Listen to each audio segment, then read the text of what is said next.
Looks like this is the day for me to tackle the engine on this S4. I still didn't decide if I'm gonna drop the engine to the bottom along with the subframe and a tranny, or I'll try to take it out from the top and unbolt the transmission and tranny here. It's much more complicated than W209. There is much more stuff going on in here, and I'll see. I'm probably gonna go with the wind, so we'll see what's gonna be easier for me. We're probably gonna start with the exhaust. So I'm planning to remove this front part of the exhaust. Looks like I can separate the exhaust in here. Someone did some kind of job here. Probably it was some exhaust leak at some point, or maybe I don't think it's like how it's supposed to look from the factory. But regardless, it's gonna be that. Then I'm gonna remove this cradle. Then I'll probably assess what to do next. If I'm dropping the engine down, I'm gonna need to remove the axles from both sides. If not, it's gonna be, some challenge to get to the bolts holding the engine and transmission together. I can see only 3, looks like only 3 bolts right now, and it's pretty cramped in here. So it's gonna be definitely interesting one. It's definitely as well not the DIY video, because I have no idea what I'm doing. It's the first time I'm tackling the Audi. Again, Mercedes comparing to that was like easy peasy, but that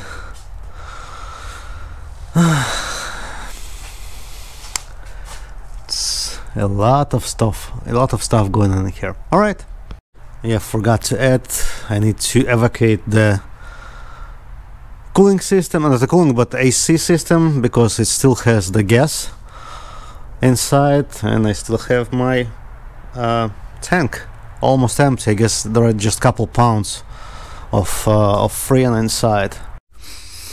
Guys, it doesn't go as fast as I was planning to.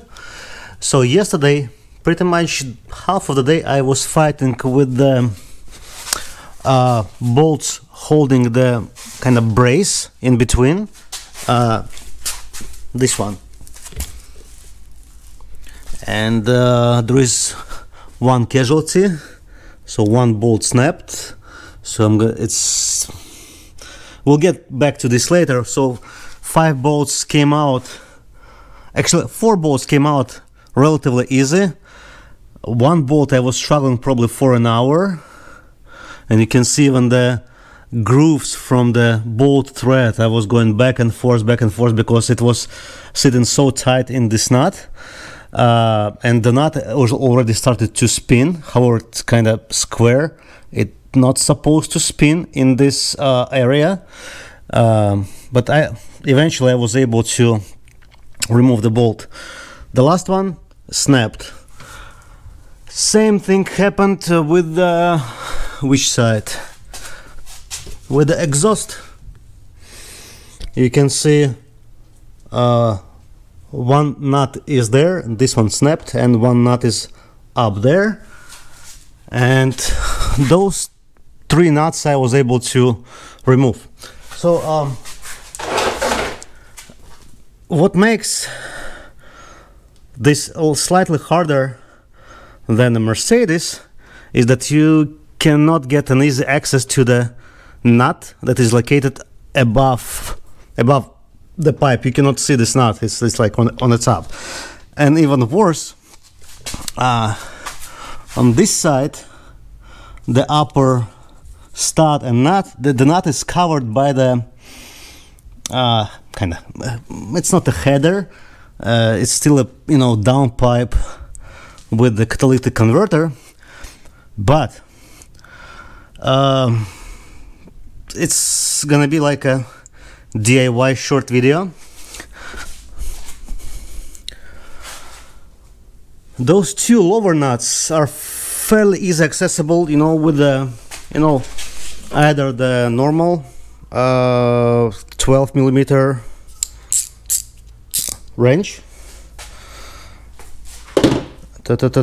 You can use the ratchet with the swivel head. Sometimes it makes it slightly easier. In my case, this nut, it's a brass nut, I guess. It was corroded and I couldn't get the 12 millimeter socket on the top of the nut, so I used slightly bigger 7/16 and then pretty much hammered this socket on the top of the nut, and then I was able to get those two lower, where are those two lower nuts from both sides. So the most fun part is the nut on the top on the passenger side. For the driver's side nut, you can use the long extension and go all the way from the top.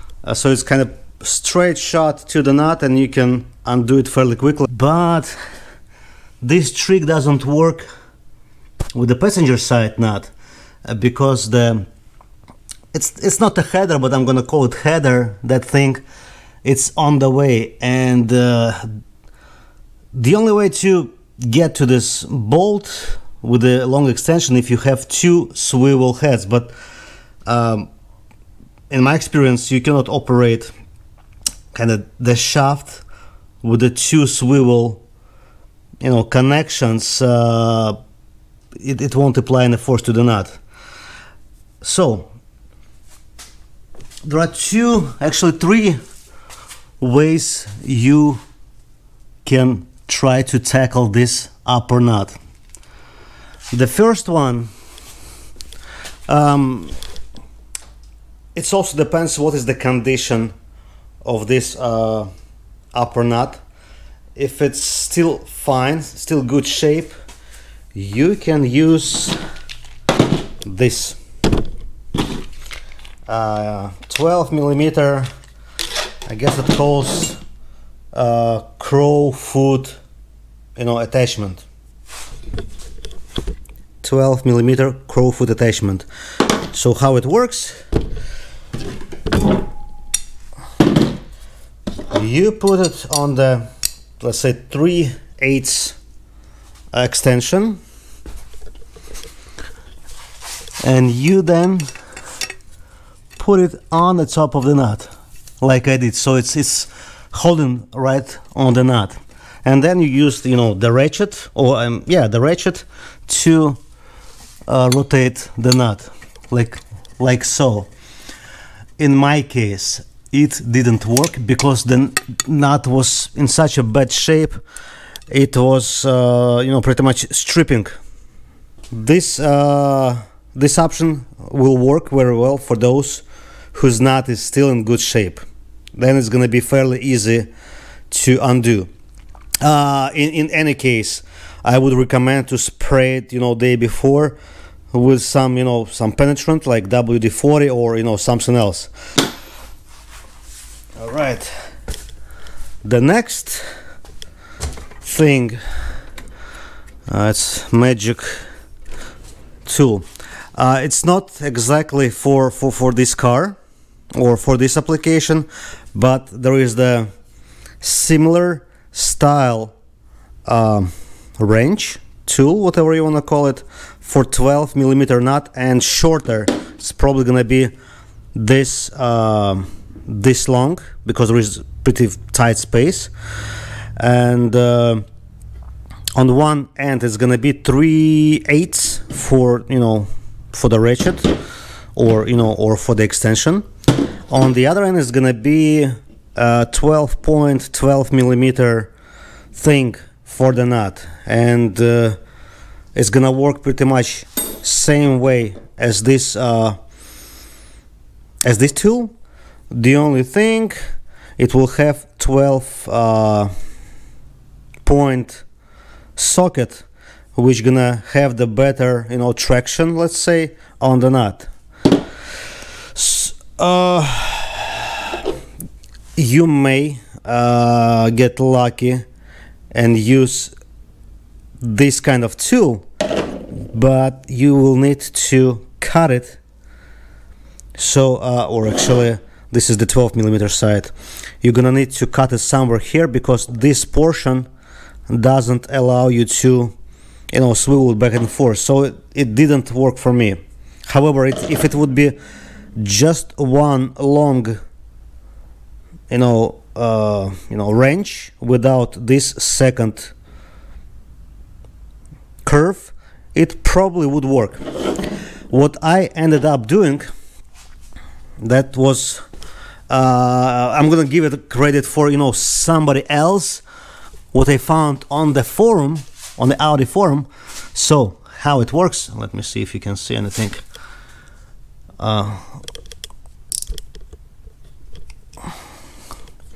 How it works, I put it just like that on the nut, and I will get them, let's say, what I can get, let's say this chisel or pry bar or something, or extension, and I pointed to the wrench and I hammered it, so the wrench would go, you know, slowly opening the nut. Then repeat, like, ding ding ding. Sorry guys, there is not much you can see, I guess, but you get the idea. So this is the lever where you can punch to undo the nut. This would finally help me to undo this pain in the butt upper nut. So, and for the last one, there is no even need to show, it's just long extension. I guess I used one more extension on the top of this. I guess it's 40, no, it's 24 inch. It's 24 inch extension, and I used another probably 4 inches to be able to, you know, get up to the nut. And this is how I undone all those 6 bolts. And once undone, you slide this clamp, you know, out, and then you can simply remove this portion of the exhaust. Hopefully it was helpful, and I'm gonna continue with my saga of dropping the engine. Quick update about the process, where I'm at. Days goes by, the engine is still inside. I'm doing it really slowly, but to give you an update, I removed the suspension components from the subframe, the control arms. There is no sway bar anymore, there is no axles on the way. These tire ends are loose. The lines going inside, I guess this is the supercharger cooler or whatever it is, and the lines for the transmission are disconnected. What else? The electrical, let me lower the car and I'll show you.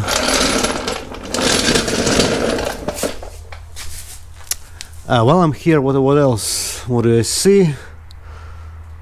That's it pretty much. I need to disconnect the drive shaft from the transmission. I'm gonna need to disconnect the cable from the lever. It's located on the top of the transmission, I guess. It's gonna be fun. I need to undo the flex plate bolts through this opening before I drop it, otherwise it's gonna be hard to do once the engine is on the table. So I'm gonna do it pretty much right now. I also disconnected the steering rack. It's right there, disconnected from steering shaft from the steering rack, right? That's it pretty much underneath the car, I guess. I'm not sure if this electrical connector that goes in the transmission needs to be undone or no, or it comes down with the transmission as well. Yeah, let me undo those 3 bolts holding the drive shaft assembly to the transmission, and I'm gonna lower the car and show you what's happening on the top. A little update on disconnect from the drive shaft and the transmission. I did my research, and apparently there are a couple different versions of the drive shaft, and on mine it has those 6 bolts where it connects to the rear differential, while in the front it does not have the same flange. However, it's got this shaft going inside the big shaft, so I needed to remove the what was it, that thing, and then I was able to slide it towards the back. So if I would have the same flange as in the back, in the front, I would be able simply to pretty much disconnect it and slightly push the drive shaft in the back. However, in my case, I needed to remove this freaking exhaust to get the access to those bolts. Not the bolts, but I mean to get the access to the drive shaft, so I can remove it from there, and now I can slide it and release it kind of from the transmission. So that's the little life hack. Again, 2 different drive shafts, probably depends on what kind of transmission there is. I saw a lot of them online for sale with those both 2 6 bolts attachments from both sides. Mine got only attachment on the rear. So that's that. I'm gonna pull it off this shaft, and again, don't forget to remove the retainer ring from here. I was pulling and pulling until I kind of noticed this ring needs to be released. So yeah, that's that. While the car is up on the lift, I dropped the transmission with the help of the this jack, telescoping jack, and pretty much I maxed it out to the bottom, and by doing that I got the access to the clip, or actually 2 clips holding the shifter cable in place. So I disconnected it, put transmission back right now. Also I did remove this shield, like this access point, and I undone all 6 bolts holding the flex plate and transmission together. So technically, internally, the transmission is now disconnected from the engine. I also removed 2 lower bolts, holding transmission bell housing together. It's gonna be easier later on while the transmission gonna be on the table, so I'm gonna need to undo only side and upper bolts. And right now I'm gonna lower the car and see what else needs to be undone. I am evacuating the AC system right now because I am responsible human being, and I connected to the low side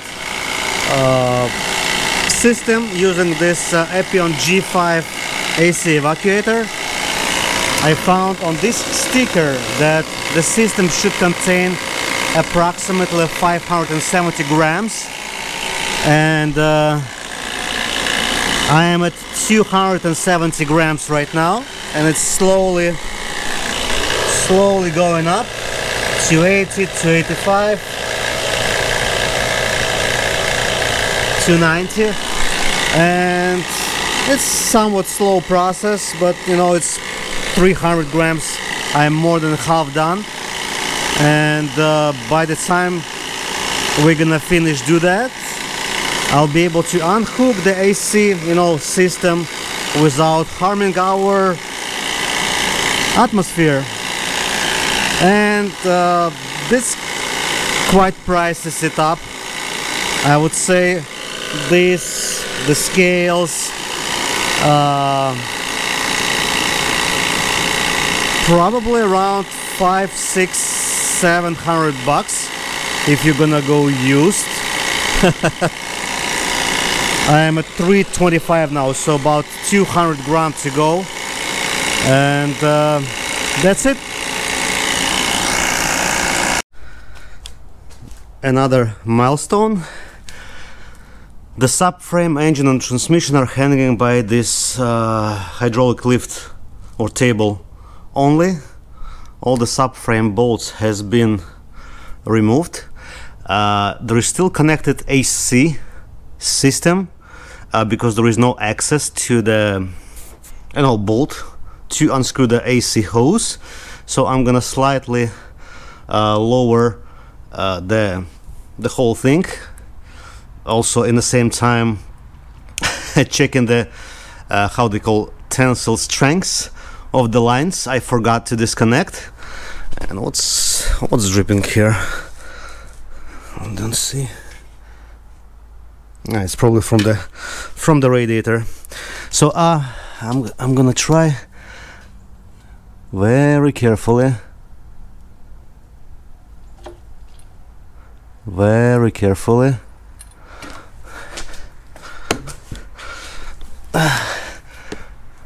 Once I'll, drop it far enough, I'll be able to reach to the bolt holding the, actually I guess either this one or this one, hose to the compressor.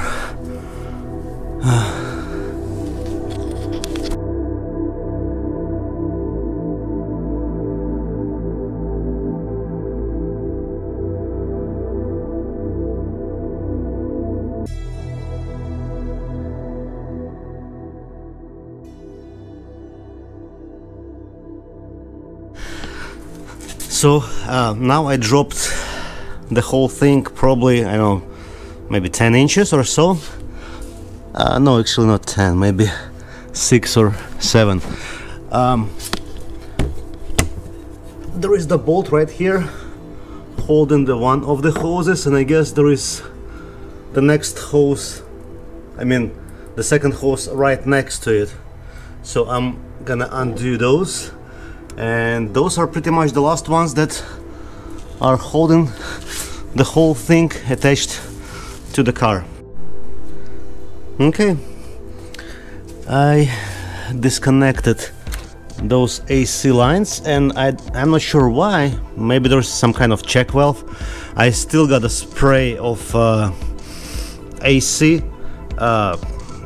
gas, despite I checked the lines on the top, both of them high and low, and there was no pressure whatsoever. So most likely there is some kind of check valve somewhere here that's still keeps the pressure by the AC unit. That's my assumption. I'm not sure if it's true or not, but looks like At least up to now I didn't rip any wires or lines yet, at least, and looks like everything is disconnected. So at this point I think I can race the car again carefully.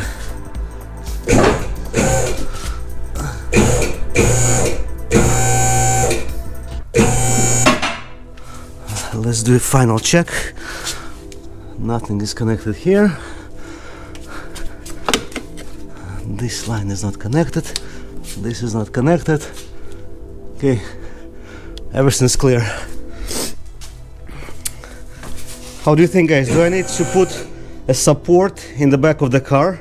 Because, you know, it's much lighter in the front now. Or it's not necessary?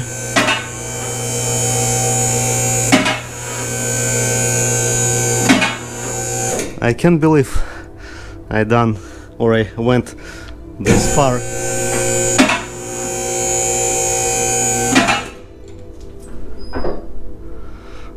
Just for a peace of mind, I'm gonna install that thing in here. You know, it's better to be safe than sorry, right? There you have it. It looks like the oil been sipping for quite a while in here.